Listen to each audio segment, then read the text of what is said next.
வணக்கம் நண்பர்களே. இன்று நாம் பச்சையம்மன் தாயாரின் மெய்மறந்த வரலாற்றையும் தீய சக்திகளை எப்படி அழித்தார் என்பதையும் முழுமையாக கேட்கப் போகிறோம். இதை முழுமையாக கேளுங்கள், உங்கள் நண்பர்களுடன் பகிருங்கள்.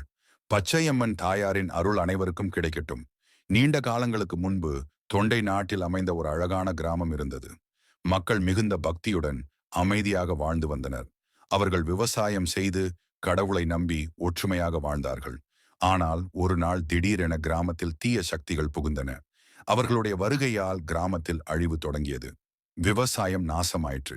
குடிக்க தண்ணீர் இல்லாமல் ஆறுகள் வற்றிவிட்டன. மக்கள் ஒருவரின் பின்னர் ஒருவர் மரணிக்கத் தொடங்கினர். எவரும் அறியாத வித்தியாசமான நோய்கள் கிராமத்தில் பரவின. இது யார் வேலை என்று யாருக்கும் புரியவில்லை. மக்கள் மண்டியிட்டு இறைவனை வேண்டிக் கொண்டார்கள். தீய சக்திகள் யார்? இவையெல்லாம் 3 கொடிய அரக்கர்களின் செயல். விரோதன் கருமையான உடலும் சிவப்பு கண்களும் கொண்டவன். அவன் ஒருவரை பார்த்தாலே அவர் உடல் உறைந்து உயிர் இழந்து விடுவார்கள்.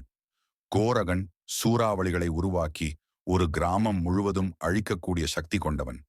மருகன் மக்களை ஏமாற்றி தன் கட்டளைக்கு கீழ் கொண்டு வந்து அவர்களிடமிருந்து பலி வாங்கும் அரக்கன். இந்த மூவரும் கிராமத்தை முற்றிலும் அழிக்க திட்டமிட்டார்கள். மக்கள் பயந்து தங்கள் வீடுகளில் அடைந்து கொண்டனர். பச்சையம்மன் தோற்றம் இது குறித்து ஒரு மூதாட்டி கனவில் சிவனை கண்டாள்.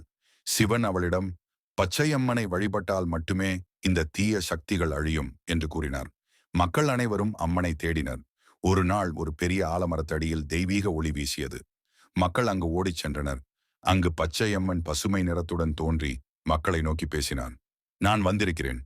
உங்கள் பக்தியின் ஆழம் என்னை இங்கு கொண்டு வந்திருக்கிறது. இந்த தீய சக்திகளை அழிக்க நான் தயாராக இருக்கிறேன். தீய சக்திகளுடன் போராட்டம். விரோதன் சிவப்பு கண்களால் அம்மனை நேராக பார்த்தான். ஆனால் அம்மன் ஒரு மந்திரம் உச்சரித்தாள். உடனே விரோதனின் கண்கள் சக்தியற்றதாய் மாறின. பச்சையம்மன் திருச்சூலம் கொண்டு அவன் மார்பில் நேராக தைத்தாள். விரோதன் தூசியாக மண்ணில் கரைந்து விட்டான். கோரகன் சூறாவளியை உருவாக்கினான். அவன் கிராமத்தை அழிக்கத் தொடங்கினான். பச்சையம்மன் தன் காலால் தரையை மோதி பூமியிலிருந்து தீ எழுப்பினாள்.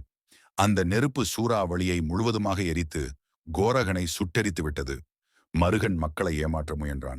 ஆனால் அம்மான் கருணை நிறைந்த பார்வையால் அவனை மாற்றினாள்.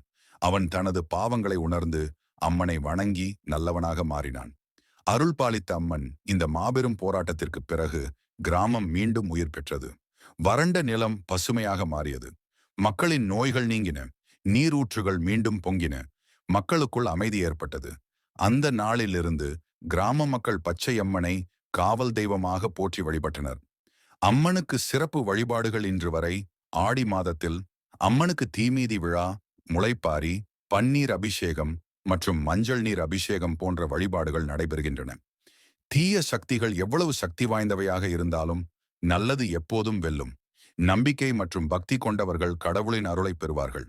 பச்சையம்மன் தாயார் அனைத்து எதிர்ப்புகளையும் எதிர்த்து மக்களை காப்பாற்றிய தெய்வமாக என்றும் நிலைத்திருக்கிறார். இந்த கதையை நீங்கள் எப்படி ரசித்தீர்கள்? உங்கள் கருத்துக்களை கீழே பகிருங்கள். பச்சையம்மன் தாயார் அனைவருக்கும் அருள் பாலிக்கட்டும். நன்றி. மறக்காமல் உங்கள் நண்பர்களுடன் பகிருங்கள்.